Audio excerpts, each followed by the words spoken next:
શ્રી ગણેશાય નમઃ. જય શ્રી કૃષ્ણ. આજના વિડીયોમાં આપણે સાંભળીશું ચૈત્ર શુદ્ધ 11 કામદા એકાદશીની વ્રત કથા. આપને આ વિડીયો પસંદ આવે તો લાઈક કરજો, શેર કરજો અને મારી ચેનલ સબસ્ક્રાઈબ કરજો. એક વખત મહારાજ યુધિષ્ઠિરે યદુવંશના રાજા ભગવાન શ્રી કૃષ્ણને પૂછ્યું, હે વાસુદેવ, કૃપા કરીને મારા દંડવત પ્રણામ સ્વીકારો. હે પ્રભુ, ચૈત્ર શુદ્ધમાં આવતી એકાદશીનું વર્ણન કરો અને મને આ એકાદશી કરવાની વિધિ અને તેનું શું ફળ મળે છે તે પણ સમજાવો.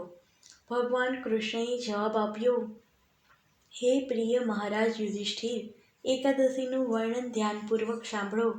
એક વખત ભગવાન રામચંદ્રજીના દાદા મહારાજા દિલીપે તેમના આધ્યાત્મિક ગુરુ વશિષ્ઠને ચૈત્ર માસના શુક્લ પક્ષમાં આવતી એકાદશી કરવાની વિધિ અને તેના નામ વિશે પૂછ્યું. વશિષ્ઠ મુનિએ જવાબ આપ્યો, હે રાજન, હું ચોક્કસ તમારી ઈચ્છા પૂરી કરીશ. એકાદશીનું નામ કામદા એકાદશી છે. આ પવિત્ર એકાદશી દરેકના પાપોને મૂળથી બાળી નાખે છે અને વ્રત કરનારને પુત્રી પ્રાપ્તિની બાહ્યધરી બક્ષે છે. હવે મારા મુખેથી આ એકાદશીનું મહાત્મ્ય સાંભળો. ઘણા વર્ષો પૂર્વે રતનપુર નામની નગરી હતી. આ વૈભવી નગરીમાં પુંડરીક નામે રાજા રાજ્ય કરતો હતો.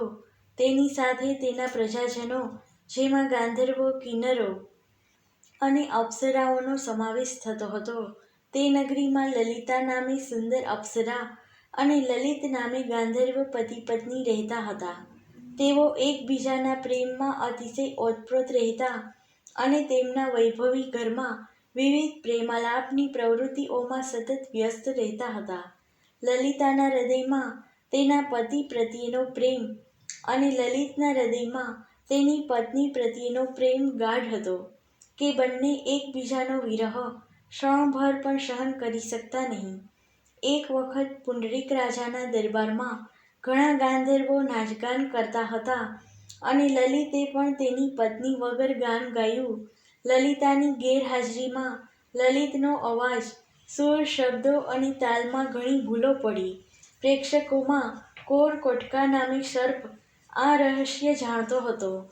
તેણે રાજાને લલિતના આ પ્રકારના વર્તન પાછળની સત્યતા અંગે ફરિયાદ કરી. આથી રાજા અત્યંત ક્રોધિત થઈ અને લલિતને આ પ્રકાર શ્રાપ આપ્યો, હે પાપી, હે મૂર્ખ, તારી પત્નીના પ્રેમમાં અંધ બનીને તે નૃત્યગાનના કાર્યક્રમને નિષ્ફળ બનાવ્યો. તેથી હું તને શ્રાપ આપું છું કે તું માનવભક્ષી જંગલી પ્રાણી થા. પુંડરીકના શ્રાપથી લલિત તરત જ મોટા રાક્ષસમાં ફેરવાઈ ગયો. જ્યારે લલિતાએ તેના પતિને ન માની શકાય એવા અને અત્યંત બિહામણા ચહેરાવાળો જોયો, ત્યારે તેણીએ શું કરવું અને ક્યાં જવું એ વિચારમાં ને વિચારમાં ઘણા રાત દિવસ વિતાવ્યા. આ બધી મુશ્કેલીઓ ભૂલીને તે તેના પતિ સાથે જંગલમાં જીવવા લાગી. એક વખત તે પોતાના પતિ સાથે આ ગાઢ જંગલમાં ભટકતી હતી. તેવામાં લલિતાએ વિંધ્યાચલ પર્વતની શિખર પર શ્રી નાઈ મુનિનો આશ્રમ જોયો. લલિતા તરત જ ત્યાં ગઈ અને શ્રી નાઈ મુનિને દંડવત પ્રણામ કર્યા. આ સ્ત્રીને જોઈને મુનિએ પૂછ્યું, હે સુંદર સ્ત્રી, તું કોણ છે? તું કોની પુત્રી છે અને શા માટે અહીં આવી છે? લલિતાએ જવાબ આપ્યો, હે મુનિવર, હું વીરધનવા ગાંધર્વની પુત્રી છું. મારું નામ લલિતા છે. હું મારા શ્રાપિત પતિ સાથે આપની પાસે આવી છું. હે મહામુનિ, પુંડરીક રાજાના શ્રાપથી મારા પતિ રાક્ષસ બન્યા છે. હે મુનિ, હું તેમનો બિહામણો અને ભયાનક ચહેરો જોઈને ઘણી વ્યથિત છું. હે મારા પ્રભુ, કૃપા કરીને મને પાપ નિવારણની વિધિ બતાવો, જેથી મારો પતિ આ શ્રાપમાંથી મુક્તિ મેળવે.